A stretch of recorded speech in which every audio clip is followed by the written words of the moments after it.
I know that Patrick is remote. Yes. Okay. Yeah, so we have the remote participant already, so we should be Awesome. And I'm transitioning tomorrow. Do you need Wi-Fi? You should phone me. Yeah.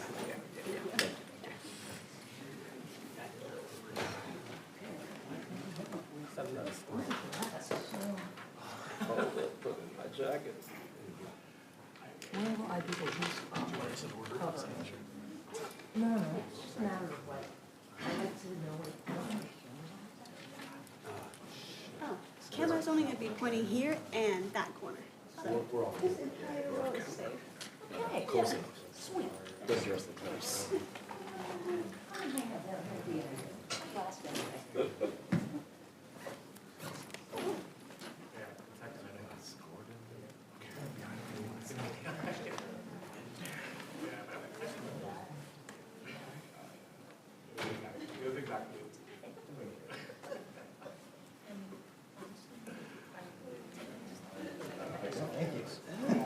We can have a, we'll get some feedback. We know So we did that.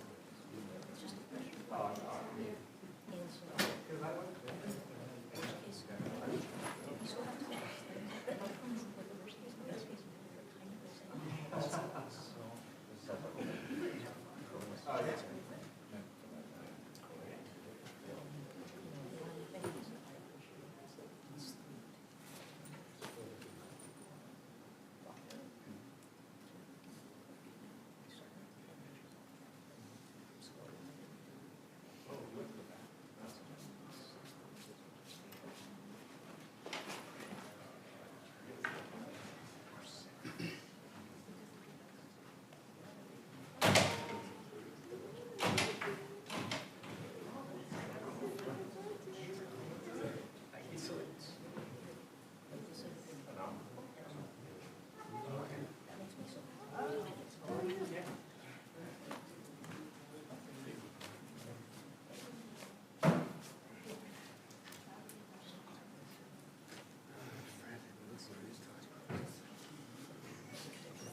Not quite yet.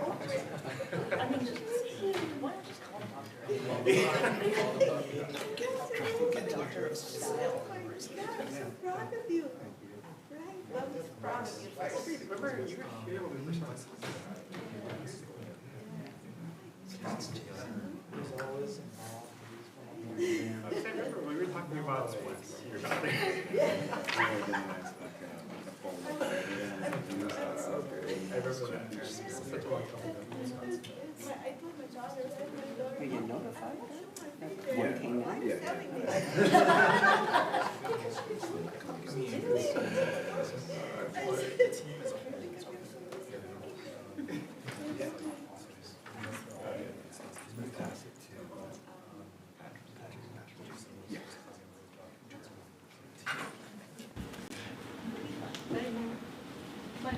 My daughter said, you were embarrassing Mom.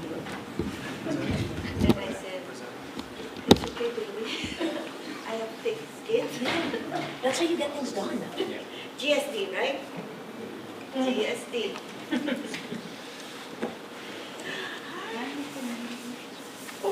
Where do you want me? Oh, right there. How are you? Good? Oh, the plant is looking good, huh? You've been very friendly with it, like praying. Please don't die, please. But they're good now, huh?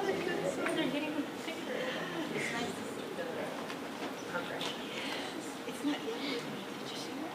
Because I already passed by there. I said, oh my God, she's pretty.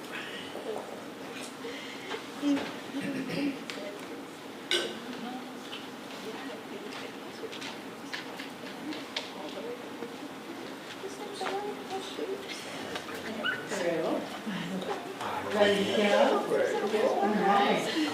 get an audience. Room for him. It's so funny how you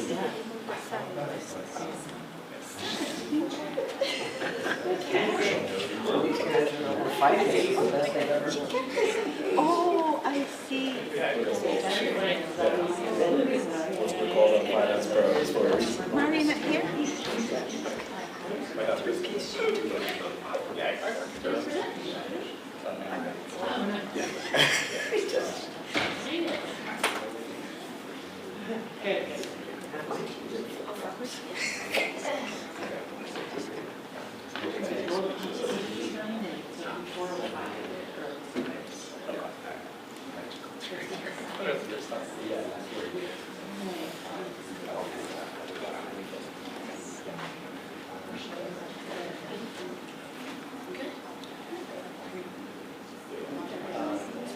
That's why I always do the same.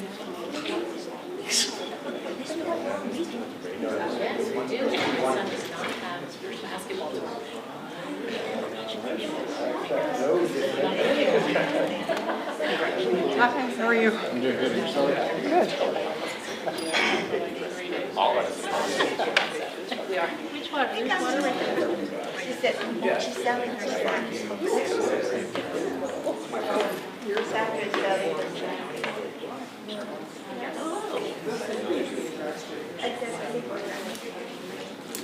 Where am I?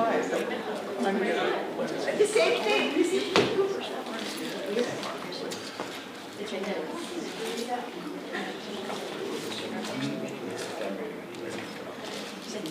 Say nothing.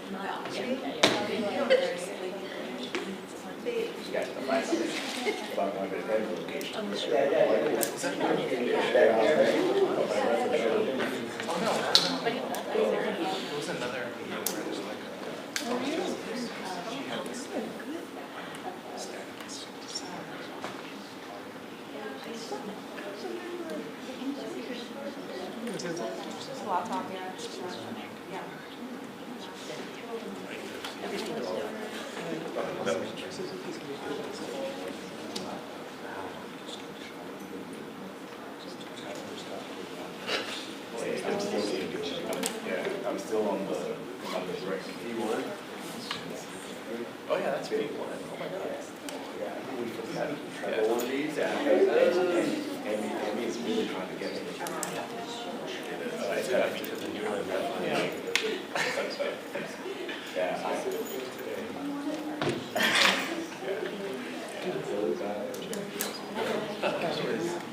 Just because I can't.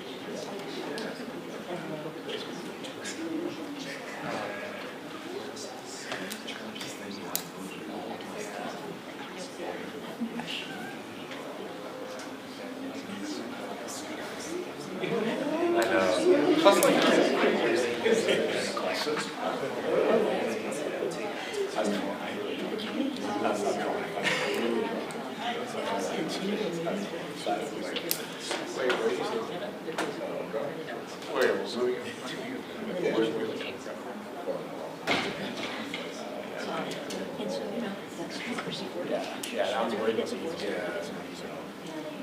Robert pulling everything. Robert, are you pulling everything, sir? I use my. Yeah, sometimes. How are you doing? I'm just.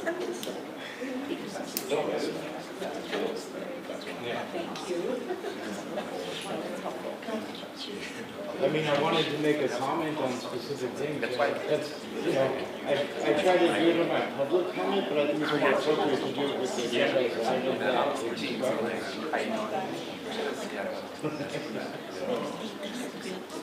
All of it, everything. You know what I mean? You pick a word, you put it there, let's do it.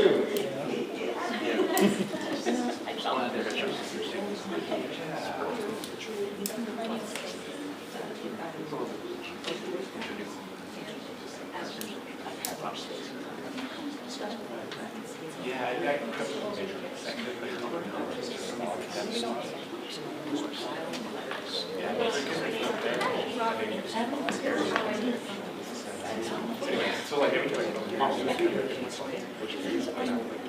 On the corner? Okay. Joe Monroe.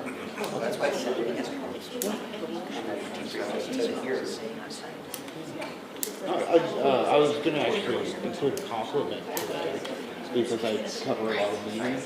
So I noticed something that you guys do that other boards or agencies don't. And so, like I said, it's a mixed bag with me. So, yeah.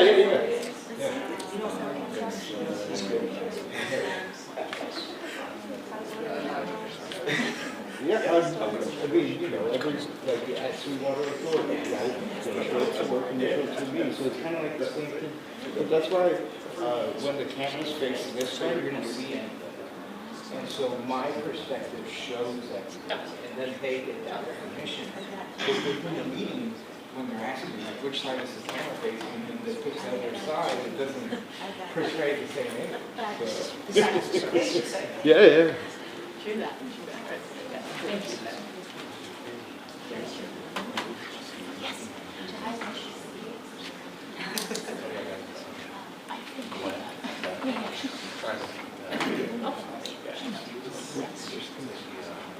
So you're saying, I would sit next to her. Yeah, she's like, it's like,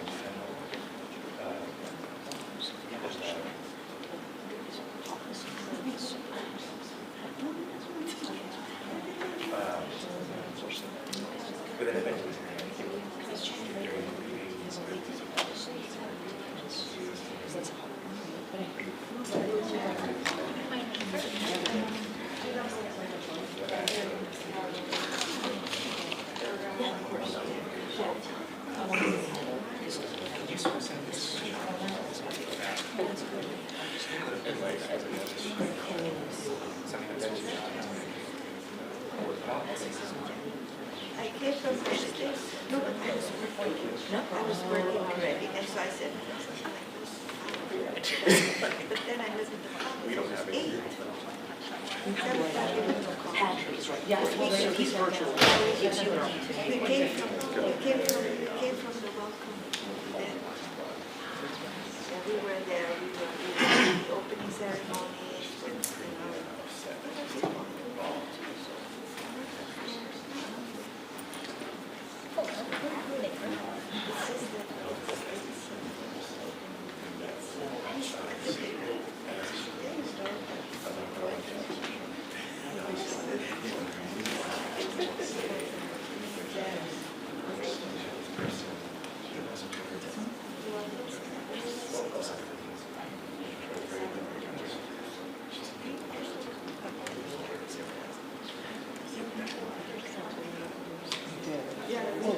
yeah, right? Yes. Exactly.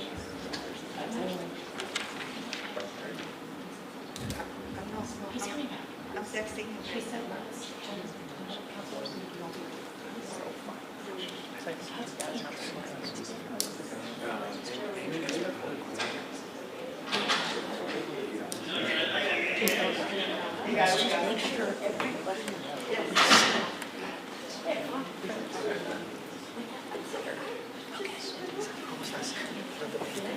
What are you gonna say? You wanna follow me down there anymore? Jennifer Suzuki? She'll be here like in 25 minutes, don't worry. Stick to your slide. We have more, though, don't we? Don't click to someone. It's up to you. We don't, most of ours are receiving files. There's no action, right?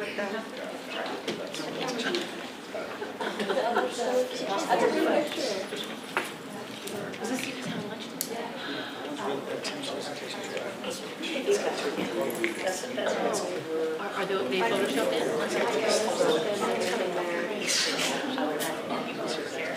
On LinkedIn, that's a Oh, yeah.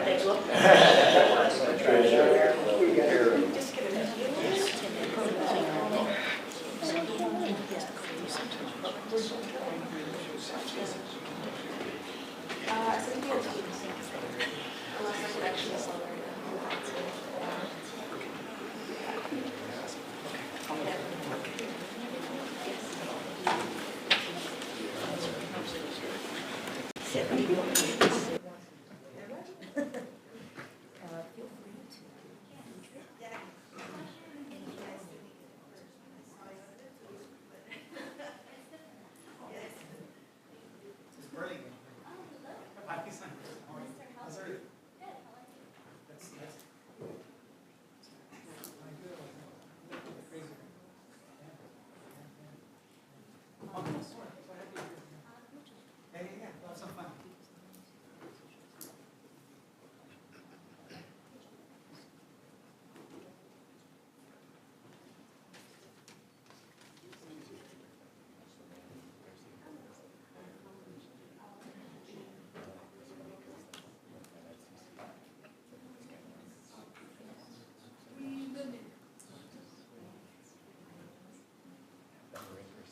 Contract was up last night.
Right.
Yes, we're ready.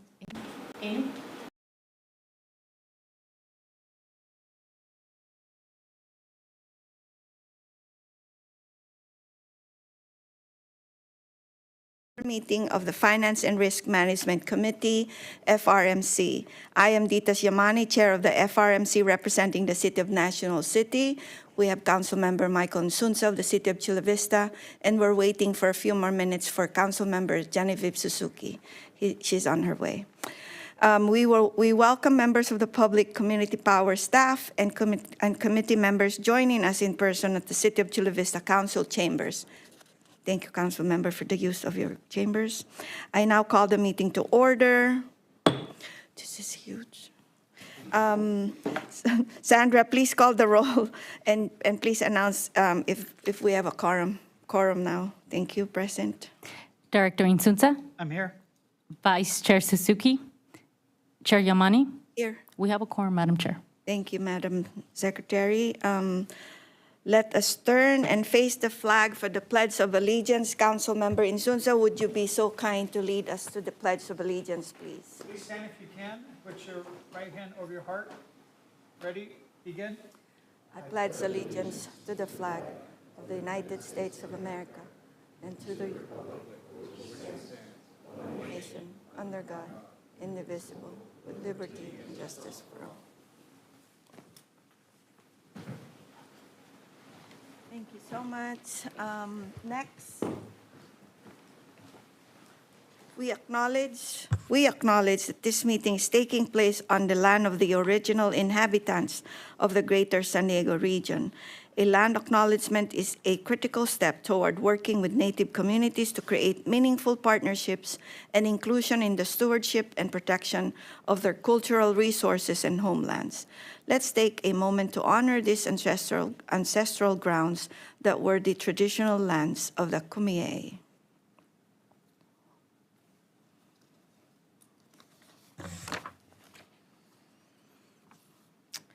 Thank you very much.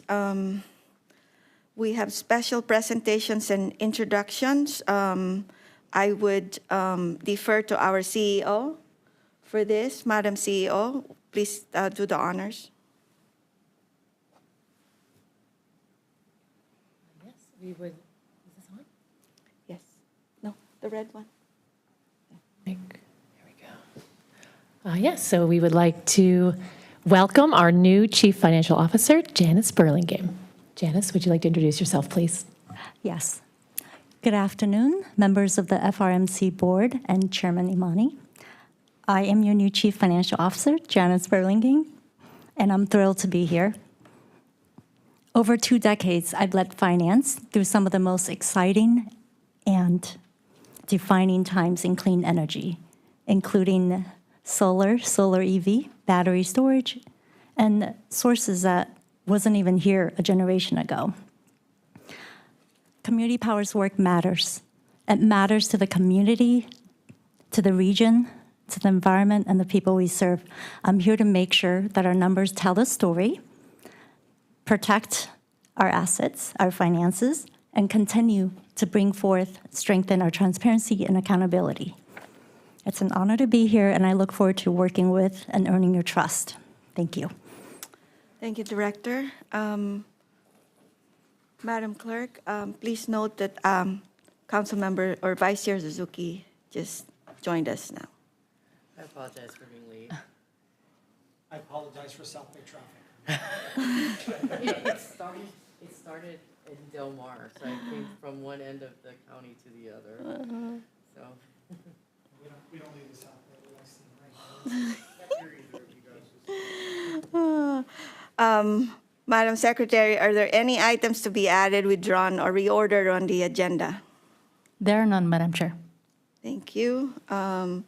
We move on to our non-agenda public comment. We will now take up non-agenda public comments, and any written public comments submitted before the FRMC meeting were emailed to committee members prior to the meeting and will be posted on the website. Sandra, do we have any non-agenda public comments? Yes, we do, Madam Chair. We have a member of the public. Thank you. Rob, please approach the podium. You have 3 minutes. Thank you.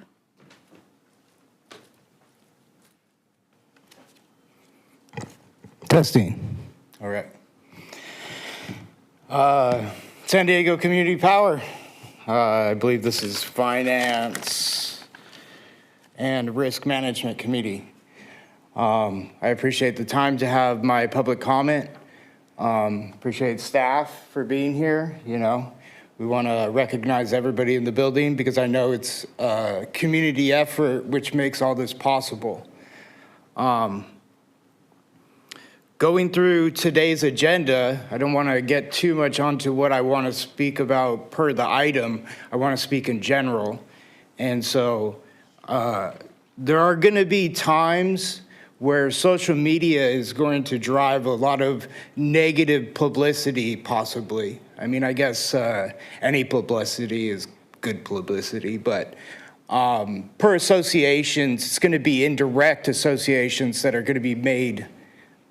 So the first item has a group on it, San Diego 350 they go by. And that group, if you look at their Instagram account, going back into when Biden was office, they had more of like an ask, right? Like declare a climate emergency. And then when you look at the tone, which let me remind you, we're giving them money, okay? But when you look at their tone, it's now fascism and the president's a dictator and no king's protest advertisements. So are you guys actually sticking within the scope of what the original donations were for or contract agreement? We'll get into that with the item, but this is in general to any group that we associate ourselves with, right? We hope that the funds are going to be used for the cause that it was and not political affiliations to fund your buddies, you know? And so you have to like really separate yourself from that, because I could be held just as liable to something like that as well. The difference is I'm not the one giving out $78,000 to them, right? So, you know, if our return on investment is to cause division and fuel the flame, I think we need to reconsider our position with some of the partnerships, because they're promoting division. And I don't think San Diego Community Power wants to be known for promoting division, right? We're all for protesting, but if you're going to financially support this organization, I think the public has the right to know that it's a very divisive message they're putting out, not a unifying message. Thank you. Thank you, Mr. Robert. Thank you, sir. We will now move to our consent calendar. Item 1, approve March 19, 2026 meeting minutes. Okay. Madam, okay, I have a motion and a second. Are there any public comments on this item, Madam Secretary? There are none, Madam Chair. Thank you. We have a motion by Director Inzunza and second by Vice Chair Suzuki. Please, if there are no other comments, Madam Secretary, please call the roll. Director Insunza? Yes. Director, Vice Chair Suzuki? Oh, I was going to say Suzuki. Aye. Chair Yamani? Aye. Motion carries, Madam Chair. Thank you. We will now move on to our regular agenda items. Item 2, Treasurer's Report for 8-month period ending February 28, 2026. Mr. Jeff Spengler, Associate Director of Strategic Finance and Procurement, and Interim Treasurer will present this item. Thank you. Thank you, Chair Yamani, members of the committee. Nice to see you all. Jeff Spengler, Associate Director of Strategic Finance, Procurement, and Interim Treasurer. I'm here to present the Treasurer's Report for the 8-month period ending February 28, 2026. Just a reminder to the committee and the public that these are based on unaudited financial statements that are prepared monthly for transparency purposes. I'm pleased to report that through February, we are tracking favorably against the amended budget on both revenues and expenses. Revenues are tracking just above our budget at $6.9 million over budget for revenues, and about 5% below budget for energy expenses, largely as a result of lower energy costs throughout the year, which will come up in our next presentation. This results in a year-to-date net position of approximately $199 million, which is roughly $47 million ahead of our budgeted $152 million through this time of year. This chart tracks our monthly operating income against our budgeted net position over the fiscal year. Actual operating income is in line with our budgeted net position in most months. The trend shows that our solid and consistent financial performance as compared to budget has been solid through the first 8 months of the year. Days cash on hand, as you know, is our key liquidity metric, with a target of 225 days cash on hand, a minimum of 180 days cash on hand, and a maximum of 270 days. Days cash on hand has climbed steadily from 134 days in early 26 to approximately 227, which is right at our target of 225. Now that we've reached our target days cash on hand level, this allows us to strategically consider the use of reserves for rate stabilization purposes going forward, and we're excited about that. This slide presents the breakout of our reserves and how they're being held. Total reserves are approximately $635 million, of which $447 million is held in unrestricted cash, $85 million in current investments, and $104 in non-current investments. In addition, we have a $223 million revolving line of credit available for emergency purposes. This slide shows our year-to-date investment income for fiscal 2026 through February. February income of just over $2.8 million brings us to a total of $12.9 million for the year. Investment returns have benefited from higher interest rates throughout the year. And just important to note that interest income is an important offset to our operating expenses and contributes to our overall net position.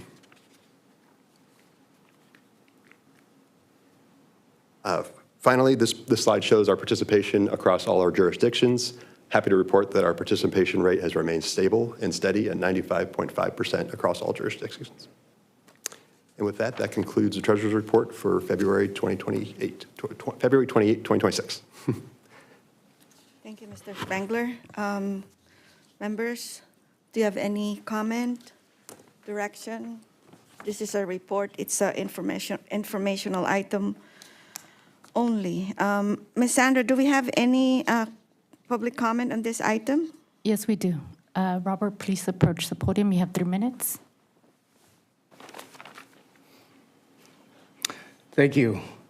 Yeah, I'm glad I said that as my public comment because it wasn't brought up during the presentation when you compare it back to the paperwork, right? And so just to make the public aware, these presentations don't always say everything that the documents do. So it's good to read the document too to further educate yourself, not just the brief presentation, because I'm sure all of you are reading the documents, right? And so we just want to reinforce the right way to get to the information. One compliment real quick, and I'm sorry this is off topic, but the way you guys present the information to the public and you have it separated per item, it makes it real easy for the public to find where the papers are and then engage with that paperwork. So that was my compliment that I forgot to say. But going back to the $78,000 with this expenditure, what metrics do we use to judge or to assess the nature of them doing their, whatever it's called, their outreach that you guys are claiming, right? So the verbatim text reads, to ensure transparency and comply with Community Power's non-energy procurements policy, the table shown below lists the contracts amendments with not to exceed values between 50 to 150,000 that were executed under the CEO's authority for the month of April. So as far as I understand, this is just for 1 month we're paying them $78,000, which I could be wrong, right? But that's not what I think it says. And if you guys don't have a way to judge the San Diego 350 is just one organization. There's also Groundwork San Diego, Good for Other Foundation funding agreement, $50,000 and $85,000 to Groundwork San Diego. Planet Bids, $59,000. San Diego Football Club, $115,000. And I'm just a little confused on the San Diego Football Club one because it's like it doesn't even say that they're doing a program outreach. You're just giving them $115,000, you know.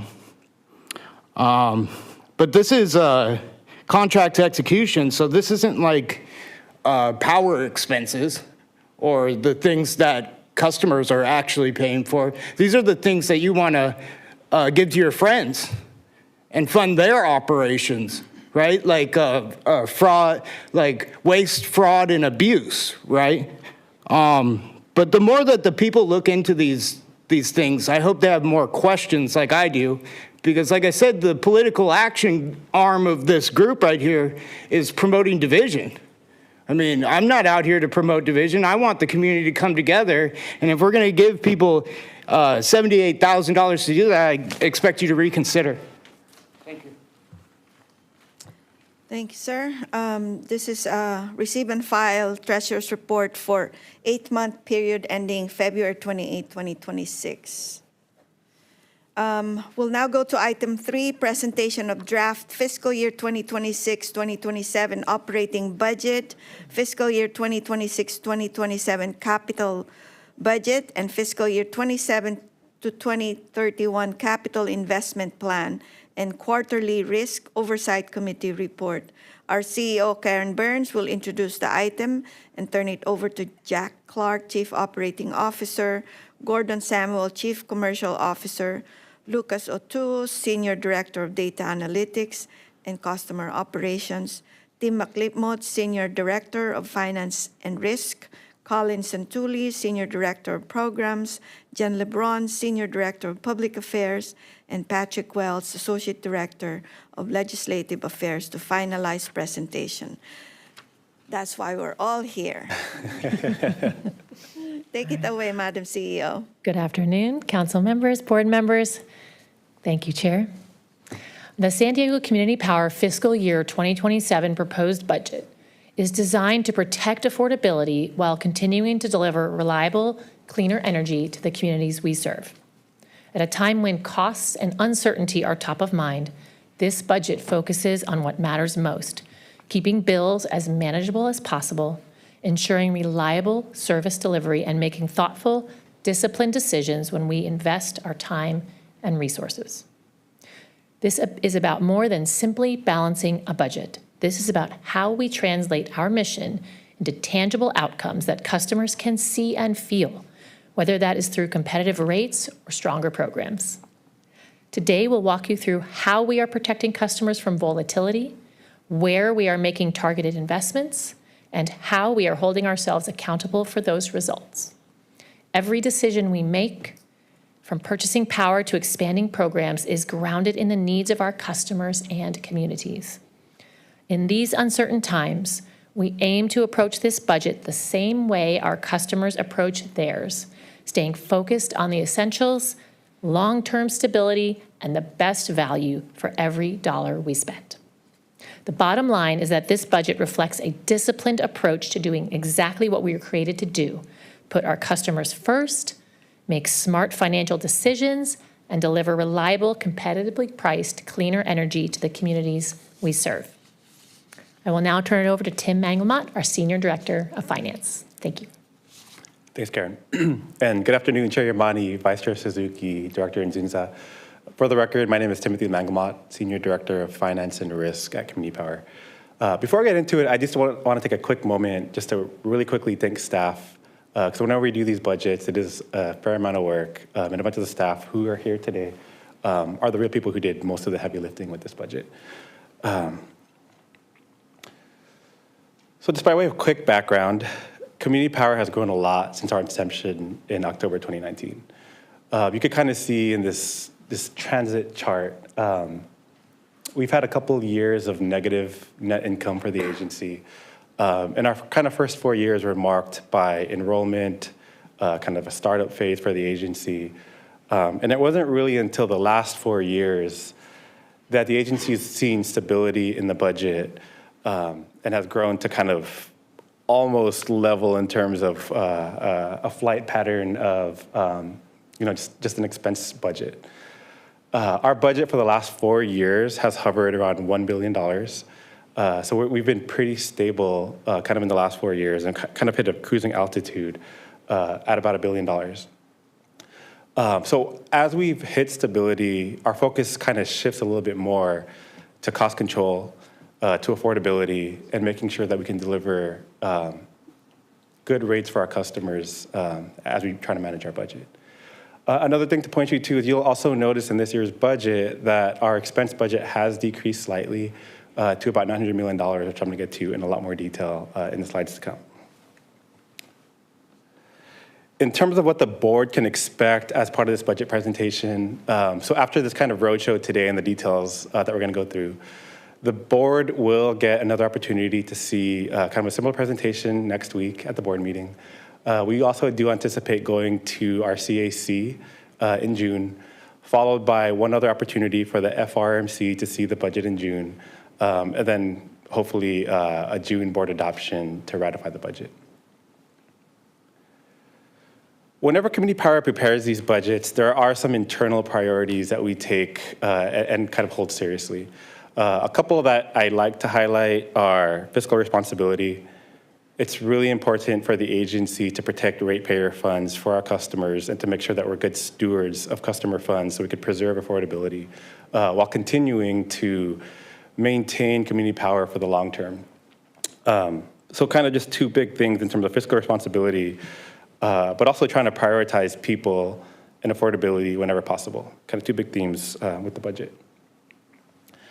In terms of what we're proposing with this year's budget, I kind of mentioned it earlier, there's kind of two big themes that you'll see in this budget that we're proposing. The budget is proposing a revenue reduction of about $250 million, down to about $918 million in terms of net revenue.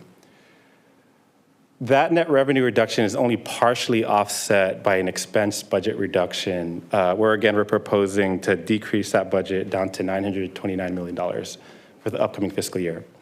I'm gonna get into a lot more details on what's occurring kind of in the revenue and expense, but it's a stable budget in terms of the last 4 years, but that expense and revenue has gone down. Kind of with the revenue expense going down, we do expect kind of a smaller net margin this fiscal year. So one of the key tenets of this budget is cost control.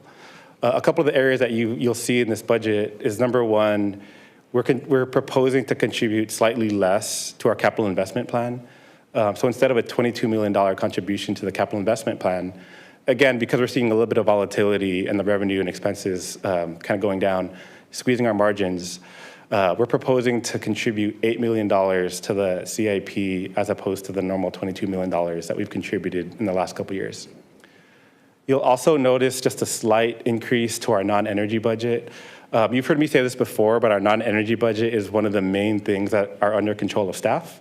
And we took a really close look to make sure that we're really managing costs, really taking a close look at every single proposal that was submitted in this year's budget. And really trying to control that non-energy cost so that we can, again, promote affordability for our customers. So all in all, in this year's budget, kind of with the revenue and expenses, it leads to only a small kind of marginal contribution to the net margin or to the reserves of about $3 million. So my colleague Jeb presented earlier on reserves as part of the Treasurer's report. And if we were to look at the reserve build in this proposed budget as it relates to what Jeb presented for this fiscal year's operating expenses, this year's budget would increase our reserves up to about $255 million. That puts us right between that 225 days cash on hand reserve target and that maximum 270 days reserve target that the board set in December. But I will note that, again, that this budget has kind of a smaller denominator in terms of our expenses. Our expenses, if you look at the second slide, have kind of fluctuated anywhere between $900 million all the way up to $1.2 billion in the last 4 years. And so as those operating expenses fluctuate, it changes the denominator for how we calculate reserves. And because we have a lower expense number this fiscal year, if you were just to use one fiscal year's number, we would grow our reserves up to 278 days cash on hand, which is slightly above the target. But again, kind of the point there is it depends on which operating expense budget number you look at, because in the past few years, it is lower than that maximum reserve target. Kind of the other key point to make here is we are proposing to try to build up to that maximum reserve target purposely, because we're seeing a lot more volatility potentially here in the market for energy, and want to brace for impact for the agency in terms of some of that volatility that we expect to occur in 2027. The board will remember in December 2025, Jeb Spangler and I presented on risk and reserves for the agency. In that presentation, we talked through kind of why we proposed to build up to that 270 days cash on hand target. And then we talked through this chart where we talked about the big reserve kind of risk factors and why we want to try to build reserves up to that 270 days cash on hand level. One of the main points, and it was a very painful and long presentation that you guys will remember, but one of the main points of the presentation is that by far and away, PCIA and generation rates, especially with San Diego Gas and Electric, are by far the biggest risk to the agency, at least in terms of finances. And that was estimated at about $420 million back in December of 2025. I promise I'm not going to go through the full presentation from December, but the key concept from that presentation in December is that SCG&E already contracted for a lot of energy resources before Community Power joined. And SCG&E needs to be made whole for all the energy that they contracted for, essentially by passing on those costs to the customers. And so the kind of just fundamentally, just as a quick reminder, the way it works is if SCG&E paid $60 for energy and they're taking that same energy that they already paid for and are only getting $20 in the open market, they're made whole kind of for that difference, for the difference in the energy costs. And then again, I'm not gonna go into the details, but there's kind of two main factors then that occur whenever that PCIA mechanic occurs. So kind of the things that happen then are SCG&E's chewed up for the extra energy that they procured in this current calendar year, and then it's counted in next year's rates. Next year's rates then for SCG&E use that kind of lower cost base for what we're anticipating in the energy market. So lower energy costs, SCG&E gets made whole with the bigger chew up, and then next year SCG&E is gonna get made whole with the energy that they're selling in the market at kind of a lower cost. And then the third phenomenon that occurs with PCIA is because those energy costs are projected to be much lower next calendar year, SCG&E can charge a slightly lower rate for energy. So just by way of more background, kind of this phenomenon with PCIA, what it means for community power is any given year, there's kind of three main cycles that can occur in community power. When prices go from high to low, which is what's occurring right now, that's kind of what we call a PCIA snapback, where SCG&E gets chewed up and made whole for the extra energy that they bought, and then they can only sell that at a lower price. And we call that phenomenon kind of the PCIA snapback, again, when prices go from high to low. Kind of phenomenon number two that could occur in a typical SCCP cycle is when prices go from low to high, SCG&E, for the energy that they procured, can sell that same energy at a higher price. And so they're making money from that higher price. And when that occurs, then community power can make more money because that PCIA that our customers are charged gets squeezed, and we could squeeze a little bit more from our revenues when that occurs. And then kind of a third cycle that's typical for community power is when prices are stable. It's more of a stable kind of PCIA and rates with SCG&E. So kind of three different cyclical factors that can occur for community power. In this year's budget, we are projecting that PCIA snapback to occur. So we are in an environment where prices were high. The CPUC projected prices that were high last calendar year in October of 2025. But if you were to talk to Gordon Samuel, our Chief Commercial Officer, he can tell you that in today's market for this year and for next year, those same prices for energy and renewable resources and resource adequacy, those prices are all projected to be much lower than what was originally forecasted. And so we think we're headed into a PCA snapback calendar year for next year in 2027. I kind of mentioned some of the, I got ahead of myself. So all that's to say, that's kind of the reason why we are proposing to try to build our reserves up to that maximum target level, closer to that 270 days cash on hand reserve target. Because again, we are trying to brace for impact because we think this is a PCA snapback year occurring in calendar year 2027. I do want to get into a little bit more details on what we're actually seeing in the market. So whenever the PCIA is calculated, it's based on three key energy metrics. Number one are obviously energy costs. Number two are renewable costs. And then number three are resource adequacy costs. So you can kind of see there via that chart, those renewable costs that were projected by the CPUC in October of 2025, they have gone down really substantially from last year to what we're seeing in the first 5 months of this calendar year. Not too dissimilarly, energy has also gone down from what they projected in October for what we're seeing now in the open marketplace. And then resource adequacy, kind of the third big factor for PCIA, that's remained stable, but those two of the three main factors that affect PCIA have gone down. And so that's why we're projecting that PCIA snapback to occur in calendar year 2027. So just to show you just by way of number, the board has seen this chart before, but the blue is what community power collects in terms of revenue from customers. But then when we calculate our discount to SDG&E, we also factor in that PCIA in addition to what we collect for revenue in the blue. So as that PCIA has increased, that means, and you can kind of see it there visually on the chart, that 4% discount that we experienced in this calendar year, it gets squeezed by that additional PCIA that our customers pay, the SDG&E kind of passed on, because again, those prices are shrinking.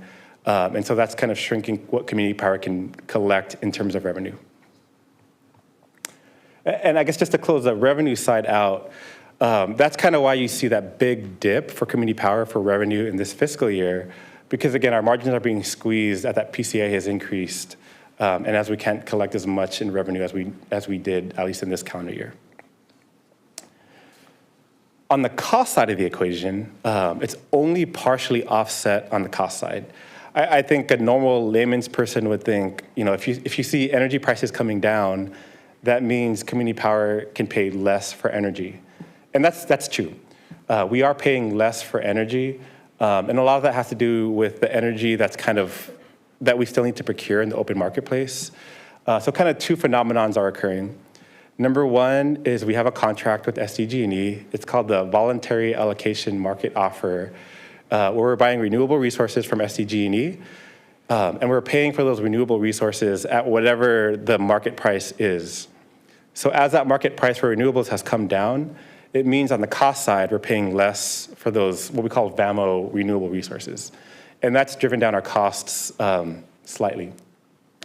Similarly, on the energy front, for next calendar year, we haven't procured all the energy yet for next calendar year. So on the cost side, we can also take advantage of those costs coming down and pay those energy positions that we still need to close next year at a lower price.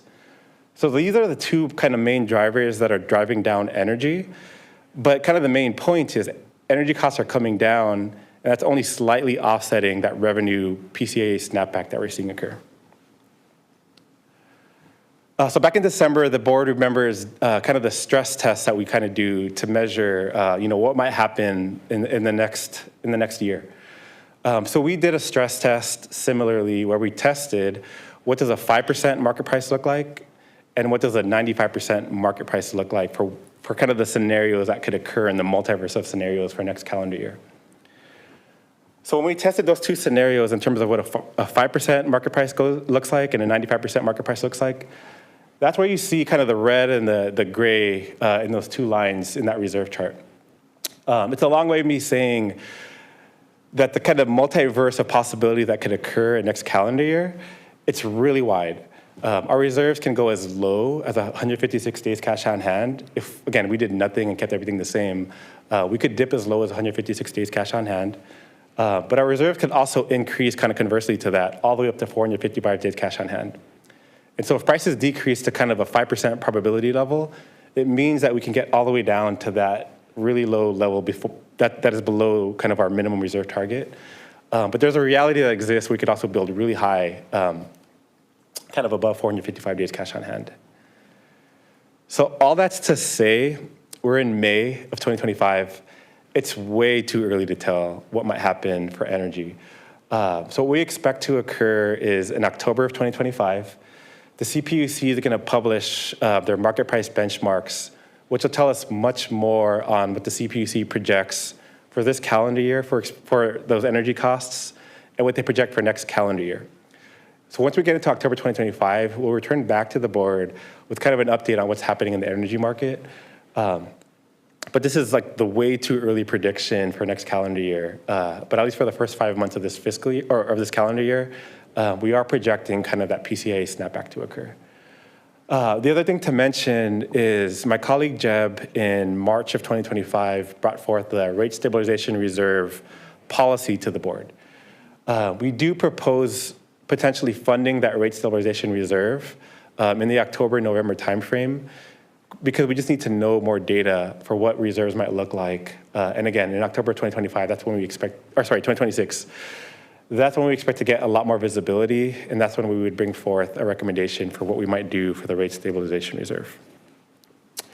So that's kind of the big picture on what's happening on the revenue and the energy front. And that's kind of the big picture of what we're seeing for kind of the volatility that we expect for next calendar year.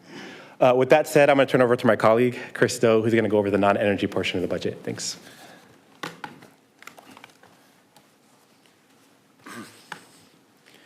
Good afternoon, FRMC board members. My name is Christopher Doe, Senior Finance Analyst here at San Diego Community Power. I have Congratulations, Chris. Thank you, thank you. Yeah, I have the pleasure of presenting the non-energy portion of the budget, and non-energy portion of the budget is the discretionary portion of the budget, where staff has somewhat of the control, and we are at mercy of energy markets for the cost of energy and our revenues.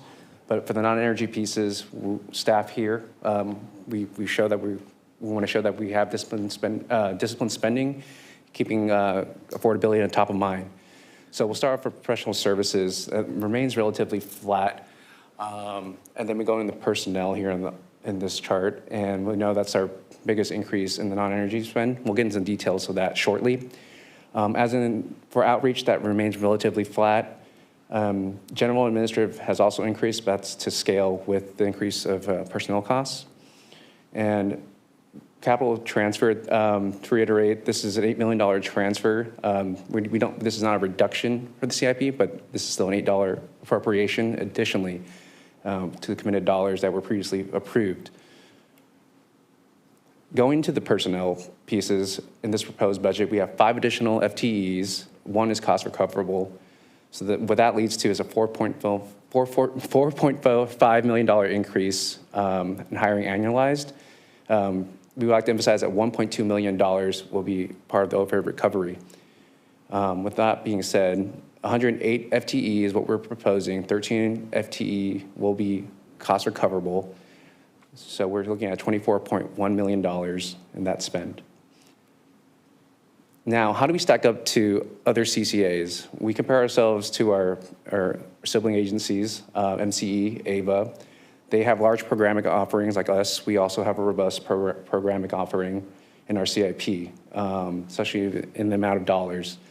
We also compare ourselves to CPA, Clean Power Alliance, our CCA in Los Angeles. They have a larger load size than we do, similar load size. And what we're trying to illustrate here is that we are right in line with our other CCAs that are similar size. We are unique that we do offer a large load size and a large, robust program offering. So in this slide, we like to illustrate in a different way that our core operations outside of programs, we are still in line compared to our peer CCAs. And then also looking at our program staff, we are also in line with a large programmatic offering. We'll get more into this overhead support from the Associate Director of the CIP, Will. But in the meantime, I have one more slide. And this is the overall budget comparisons. As we mentioned before, we can look at the column where customer accounts stand. We are the second largest CCA by that number, and therefore we are the second largest in the cost of energy. If we look at non-energy costs, we are, I believe, third in this chart, showing that, again, we are keeping dollars top of mind here, keeping our customers top of mind, showing that we are disciplined in spending compared to our peers. And that concludes my presentation. I'm going to hand this off to my colleague, Will. Thank you. Good afternoon. Will Wiseman, Associate Director of Finance for the Capital Investment Plan. The FY27 capital investment plan and capital budget continues to be driven in large part by externally funded programs. The San Diego Regional Energy Network, in particular, contributes to be the driving force behind the capital budget, with $63 million dedicated in FY27. This was previously approved by the board in 2025 as part of $125 million in overall funding from the CPUC. In addition to the REN, the FY27 capital budget continues investment in the solar battery savings program, allocating $3.5 million to support incentives for additional program participants. The budget also continues investment in customer pilot programs with a combined $2.5 million to focus on additional customer segments while continuing to focus on peak load shifting. To round out the highlights, the budget also allocates $1.5 million to support the Distributed Energy Resources Management System software platform to help customers reduce usage during high-cost peak hours. As part of the development process, Community Power also prepares and adopts its 5-year capital investment plan. The first year of the capital investment plan reflects the FY27 proposed capital budget. As this is a capital planning tool, note that no appropriation is being requested with this action for the subsequent fiscal years. For FY27, the budget incorporates $63.4 million in externally funded programs, along with $8 million, as Tim has previously mentioned, in internal funding for a total capital budget of $71.4 million. External funding sources include CPUC funds and grants, which are not supported by the operating budget. The CIP also includes $21.3 million in carry-forward funds appropriated in prior fiscal years for a total capital investment plan over the outlook period of $310.7 million. And I just want to note here that carry-forward budget is a point-in-time snapshot, so we will continue to update that as we close the fiscal year. So to tie that back to what this means in this appropriation request, $8 million for internally funded programs is included in the operating budget. This is funded through a mix of net operating revenues for general benefit programs and non-operating investment income for programs with restricted program eligibility, such as those for communities of concern. As has been mentioned, this reflects a notable reduction in internal funding compared to the FY22 allocation, or FY26 allocation of $22 million, which reflects a deliberate focus on cost reduction. Since its inception in FY24, the capital budget has experienced steady year-over-year growth, driven, as is a common theme, in large part by cost-recoverable external sources. This is reflective of how the organization has continued to mature to support the needs of key initiatives, and in particularly leveraging cost-recoverable resources. As we talk about growth in the CIP and its support through SDCP, it's worth looking at how this translates through the organization. To revisit comparative staffing levels, based on a 45% program overhead rate, SDCP remains similar overhead support to other CCAs despite significant program offerings. Overhead support includes functions like procurement, communications, legal, and accounting support. 13 positions included in the FY27 proposed budget are directly cost recoverable through external funding sources. Overhead support is recoverable to the organization through a billed overhead allocation rate. SDCP continues to operate the CIP in a lean manner relative to program growth. With that, I'd like to turn it over to Gordon Samuel, our Chief Commercial Officer, who will be going over the budget for power services.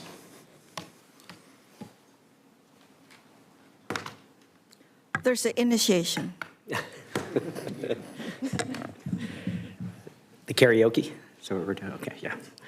Maybe later. Good afternoon, Directors. Gordon Samuel, the Chief Commercial Officer. As you know, purchasing power has the largest impact on our budget. We strive to provide cleaner, reliable, competitively priced electricity, and we do it focusing on the following priorities. We manage risk through a diversified procurement strategy. We maintain compliance at the lowest feasible cost, and we're using improved forecasting and analytics. In January of this year, the board approved an agreement with a new scheduling coordinator, which resulted in savings of about $130,000. We also have some investments in some agreements that were approved by the board in Q4 of last year for storage optimization and load forecasting. Storage optimization is important as we have battery storage coming on to the grid. Contracts that we have executed in the past are now starting to become commercial operational. We need this in order to forecast when to charge and when to discharge the battery in order to extract the most value from these resources. We also are bringing some long-term load forecasting tools in-house. And in order to do that, we have in the budget 1 FTE for the next fiscal year. Now I'll turn it over to Karen. Thank you, Gordon. Next slide, please. All right. Thank you. Oop, back one. Sorry. All right, so now we're turning over to operations. So our operations ensure that community power functions effectively and efficiently across all departments. Operations drives the implementation of the agency's strategic objectives through internal coordination, collaboration, and operational excellence. The team oversees internal governance, agency-wide administrative systems, and policy development. Operations is also responsible for engagement with our customers and stakeholders at all levels, including the Community Advisory Committee, which means we hear from our customers on a regular basis and work to tailor our collective efforts to meet their needs. This includes our work to ensure transparency and accountability. We largely are holding steady on our budgets, but are proposing some key investments to enhance customer education, launch programs that have been in development for years, and support new pilots that can make the clean energy transition more accessible for all. Each of the department heads for the operations team will take a moment to share the notable changes in their budgets for this year. Today, we will start with Lucas Uto, the Senior Director of IT, Data Analytics, and Customer Operations. Thank you. Thank you, Karen. Good afternoon, directors. For the record, my name is Lucas Uto. I'm the Senior Director of IT, Data Analytics, and Customer Operations. So the IT, Data Analytics, and Customer Ops department serves two distinct functions that have been broken up in the budget book as two separate cost centers, one for IT and Data Analytics, and the other Customer Ops. Both functions work very closely together to provide reliable data-driven tools to our internal staff and, most importantly, to our customers. The budget highlights for our department definitely include an investment in AI. This is the next frontier, and data analytics, managed services to create efficiencies and potential savings for our customers. We're also continuing improvements to billing accuracy, which is a critical metric. We want customers to get bills on time, as well as customer communications to further transparency and clarity in terms of customers understanding their bills and so on and so forth. And also an enhanced IT infrastructure and cybersecurity fortification to protect critical data for our customers and the agency as a whole. These improvements mean that the IT and data analytics proposed costs in the budget are increasing by approximately $519,000 to reflect targeted and intentional investments in capabilities to serve our customers and improve long-term performance within the agency. Notably, the customer operation proposed costs are decreasing by approximately $1.3 million, driven largely by efficiency gains internally and also external reduced costs, especially as it relates to the Calpine agreement that the board approved in March. These changes reflect a shift towards a more efficient, data-driven model that improves both internal operations and certainly customer outcomes. I would now like to pass the baton over to my colleague, Patrick Welsh, the Associate Director of Legislative Affairs, to introduce the Regulatory and Legislative Affairs Department budget overview.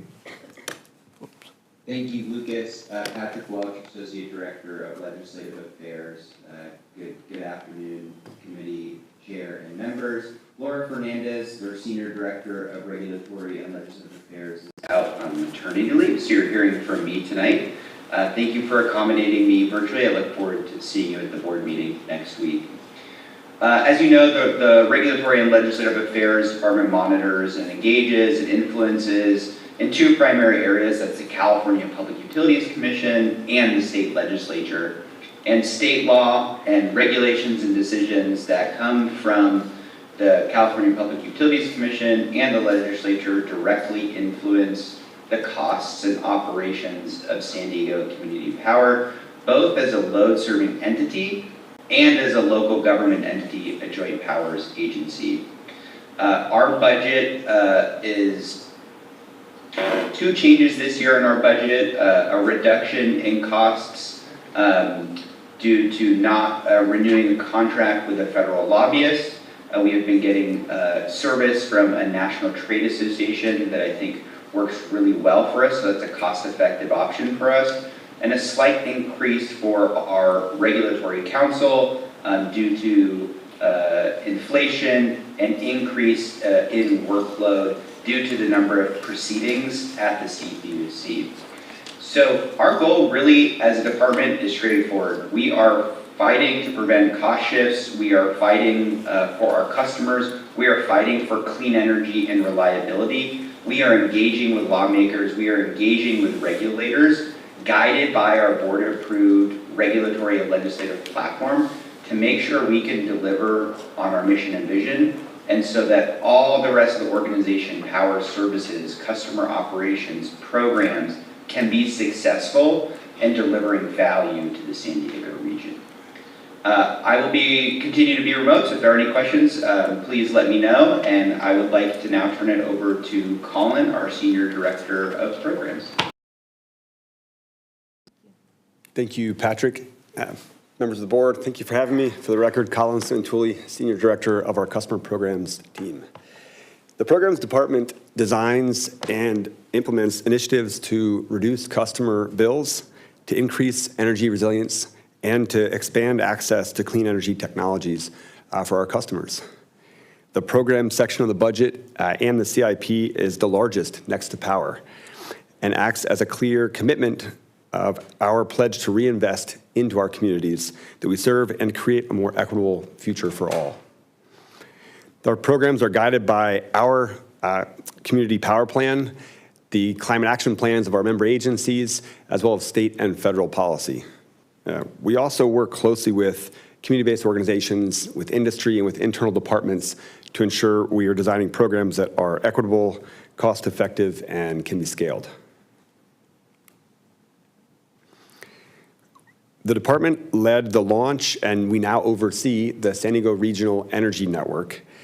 This is a transformative, multi-year energy efficiency and demand-side management effort in San Diego County, and has done so in partnership with the County of San Diego.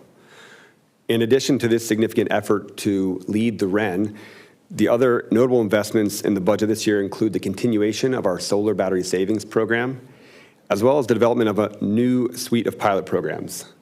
These new pilot programs will target customer segments and technologies that weren't initially targeted in that first tranche of pilot programs that was allocated by the board in fiscal year 23-24. Specifically, they will focus or continue to focus on peak load shifting while targeting the commercial, non-residential, multifamily, and renter customer segments.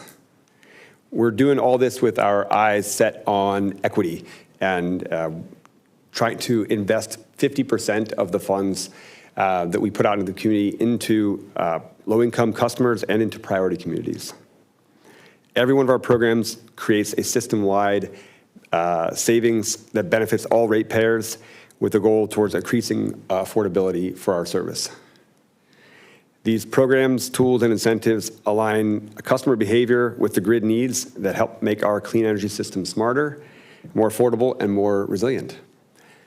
And with that, I will pass it to my colleague, Senior Director of Public Affairs, Jen LeBron. Good afternoon, committee members. For the record, my name is Jen LeBron, the Senior Director of Public Affairs for Community Power. The Public Affairs Department connects community power with the people and communities it serves and supports all the departments and their initiatives that you've heard about today. Together, The Strategic Communications, Marketing, and Community Engagement divisions of the Public Affairs team foster community power's connections with key audience, enhance brand identity, and ensure transparency through outreach, media engagement, and public education. We also support the Community Advisory Committee and work with the broader team to ensure local priorities are reflected in agency-wide decision-making. Our job is to make sure customers and internal staff have the tools they need to understand Community Power's mission and the rates and programs they can use to become sustainable and save money. All of these efforts and investments previously fell under the marketing and outreach category. However, a notable change this year is that we have renamed this category to Strategic Communications and Outreach to better reflect the work that we do day to day and combine some of the smaller categories that we'd had in previous budgets.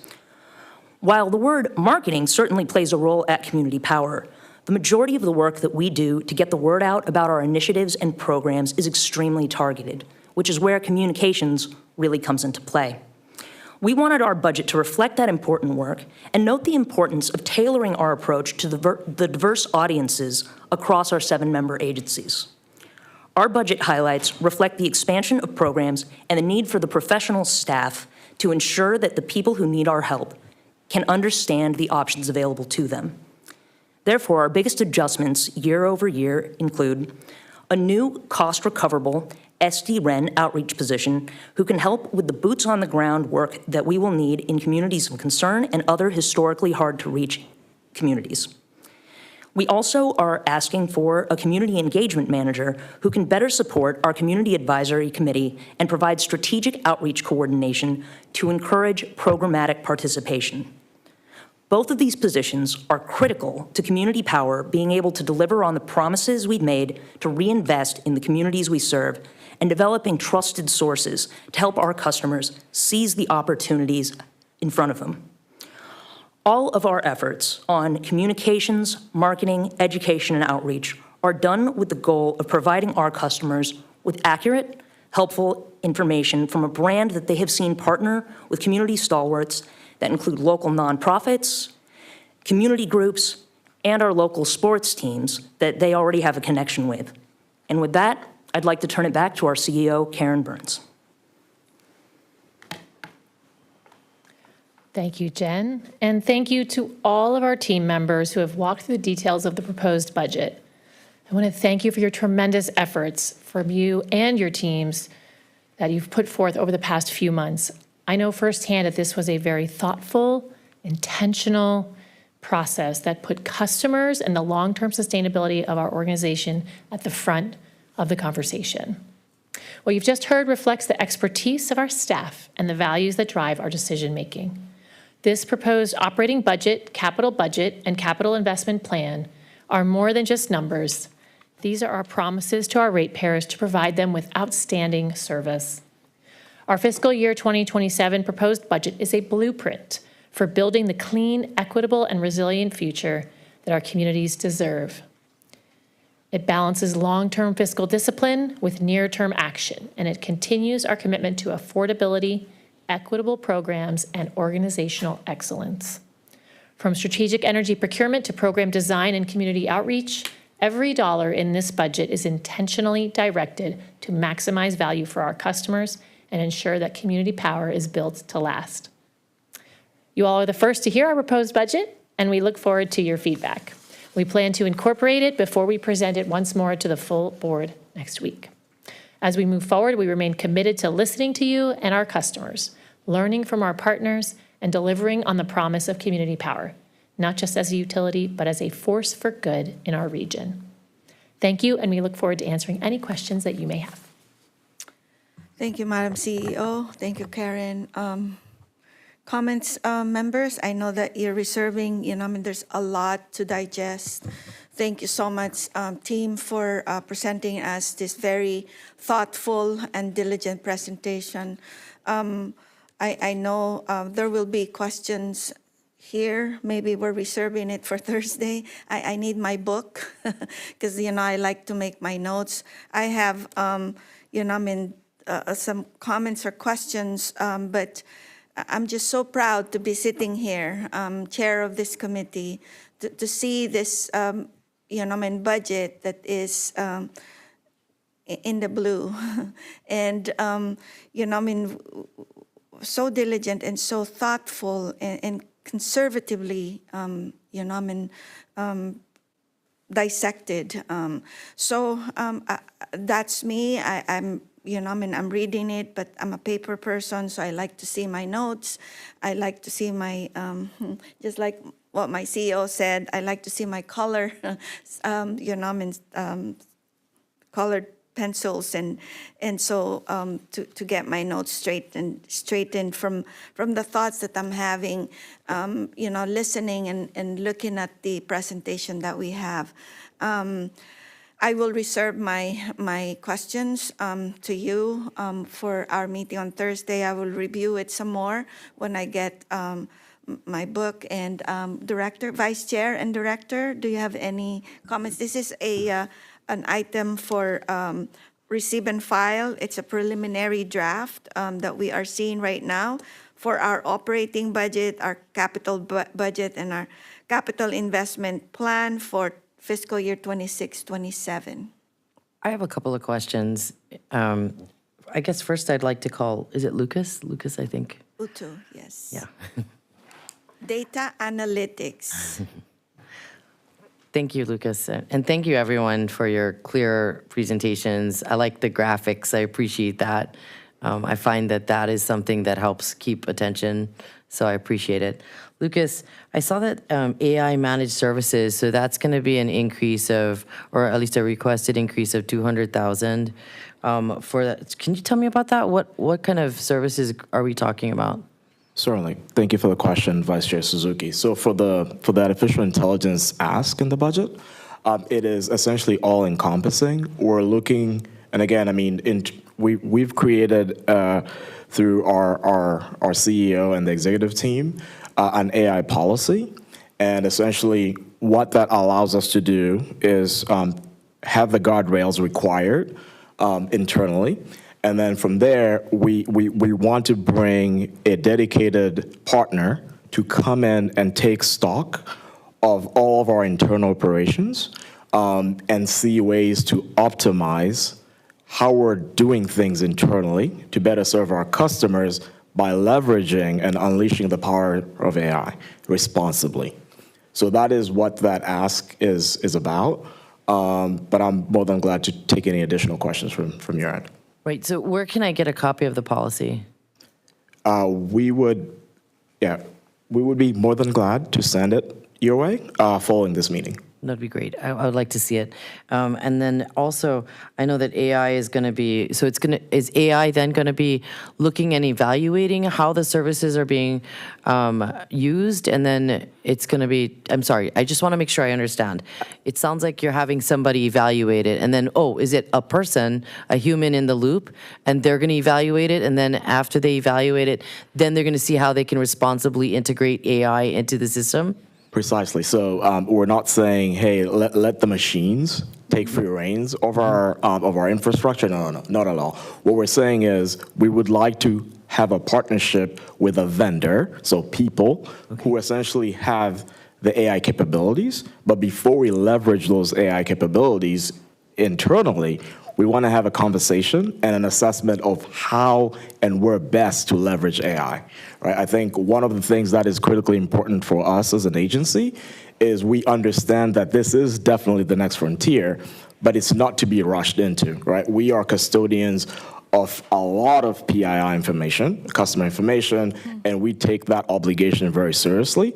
And so I just want to take this moment to assure you that we are doing our due diligence, and that policy is structured in such a way that allows for our agency to create the guardrails before we say, hey, come in and let's optimize some of the processes. We want to make sure that we're doing the assessment up front, to see areas in which we can responsibly leverage AI, full knowing and understanding our obligation to keep our customers' data secure, as well as our internal operations. Okay, that is fantastic. I think that's great that you guys are taking those steps.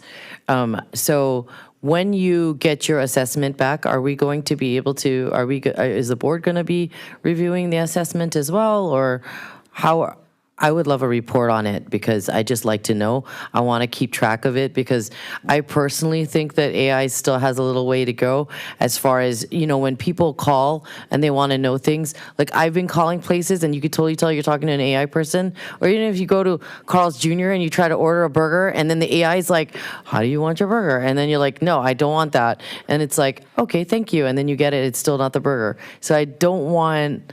And I mean, for especially our older generation, and I'm thinking down, I know I'm jumping ahead, but like what I don't want is for especially ratepayers calling up and they keep getting an AI if they're older, And so we need to make sure that that accessibility is always there. And so I know this is a budget discussion, but this is something that, for me, it's relevant right now, and I know that I spoke with CEO Burns, and I appreciate that about GovAI and getting in front of this because it's so very important for us to keep in mind that we still have all these people we need to make sure understand and can get in touch with us. I don't know, and I feel like our organization is definitely not the kind of organization that would not want to hear from our community. So thank you, I appreciate that. I would love the report, and I'd like to be just if I could also get the policy, I'd love that. Absolutely. Thank you for the question. Thank you, Vice Chair. Thank you. Director Nzunza? Oh, I'm sorry, I have one more question. Oh, okay. Sorry, Vice. Sorry, not for Lucas. Thank you, Lucas. Thank you. Thank you. The next one is it's a legislative question. Patrick? Yeah, Patrick. Thank you, Patrick. Yep, I'm here. Hi. So I see that we did not renew the contract with the federal contract lobbyist. Yes. What was that reason?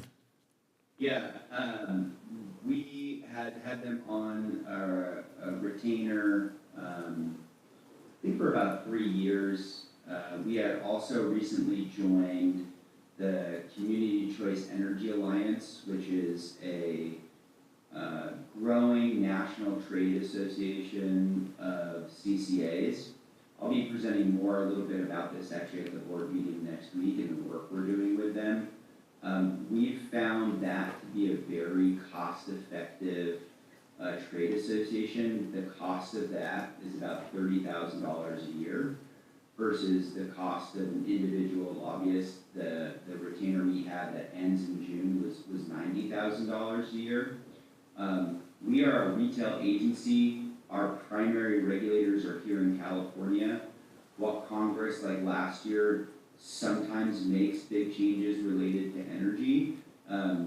It does not necessarily, they do not make decisions on a pace and scale, I think, that warrants belonging to a trade association that is fairly adept at tracking and engaging on things, and an individual lobbyist as well. So we thought it was a good area to find efficiencies and still get a lot of coverage at the federal level. And I'll conclude by saying that speaking in groups or as part of a coalition at the federal level is even more important than it is at the state level. As an individual agency working with the Public Utilities Commission or the state legislature, we can have an individual and sometimes outsized impact in policy discussions. That is not the case in congressional discussions. You need to be part of a broader group. And so we're leaning more towards that model at the federal advocacy posture. Awesome. Thank you for that explanation. I appreciate that. It sounds like a really good decision. So I have no further questions. Thank you. Thank you, Director Nzunza. No, but I'm hungry now. Oh, okay. Thank you. I think that's also for our legislative committee. I think that's also, their diligence, because I think 2 months ago when Mr. Spengler recommended that we up our participation with our JPA CalCCA, and that's also a good, resource and vehicle for us to be, advocating in that state and federal level. And our CEO now sits at the table. Thank you. So we are going to, this is a receive and file. Madam Secretary, do we have any members of the public who wish to speak? Yes, we do, Madam Chair. Robert, please approach the podium. You have 3 minutes to address the FRM committee. Thank you for my time.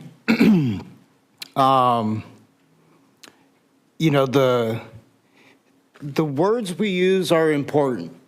And I hear a lot of sustainability, renewable, you know, the repetitiveness of playing the card.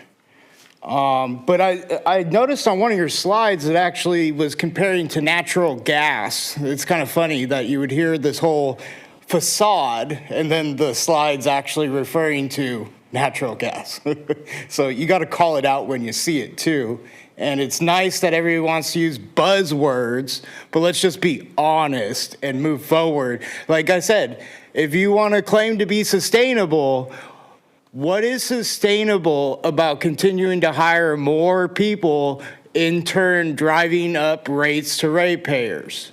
I mean, it's that simple, right? Like, let's do the math real quick. How many people did you say you were hiring? 5, 4, whatever, one difference. It's $5 million. Divide it up. You're paying those people $1 million a pop. I mean, the math is just so simple. I know you guys can see it too. It's not that I'm just saying something that no one notices. It's in the paperwork. But you know, through your sustainable, renewable natural gas, you know, I'm on a 50-51 plan. And so when I open the app, right, to look at my bill, I see SD, G, and E. As a matter of fact, when I see the power lines going through my neighborhood, I see SD, G, and E managing those. What do you guys offer? Oh, that's right. It's climate credits. So you can't even prove where any of this energy comes from. It's just what you guys are saying it comes from, right? I mean, I'd love for any of you to show me the ions going through the lines and telling me it came from a solar panel. It's hilarious. But once again, you guys are going to hire more people to then increase rates on people. You're going to implement AI, even though you don't have any systems, right? You're using SDG&E's system to have customers engage. So what exactly do you guys own? You guys don't own the power lines. You guys don't own the generation to the energy. You guys are just trying to fill seats through your renewable, sustainable initiatives. You know, but someone has to question things, especially wish some of the members would question, and I appreciate your question about the AI, right? Like, that's a general concept. I can support you in that. But I think there's just a couple more questions that, excuse me, Mr. Nzunza, I would hope you would ask being a representative of me. Thank you. This item is a receive and file preliminary draft fiscal year 2026-27 operating budget, fiscal year 2026-27 capital budget, and fiscal year 2027-31 capital investment plan and quarterly risk oversight committee report. Thank you, Madam Secretary.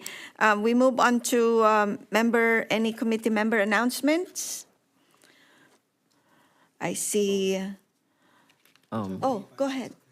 Oh, Talk about e-bikes. e-bike. Oh, let's talk about e-bikes. No, let's not. I just wanted to say Happy Memorial Day and to just recognize, you know, those who sacrificed for our country and our freedoms to be members of SGCP. So anyway, Happy Memorial Day. I hope you folks all take a moment for those again who've made the sacrifice. Thank you, Vice. Thank you. That brings us to the end of our agenda. Appreciate everyone's participation. Thank you, staff, for being here. Thank you for continuing to educate us to be able to help you, and serve the community that we pledged we will serve. The next regular FRMC meeting will be held on Thursday, June 18, 2026 at 4 p.m. at Chula Vista Council Chambers. We are adjourned.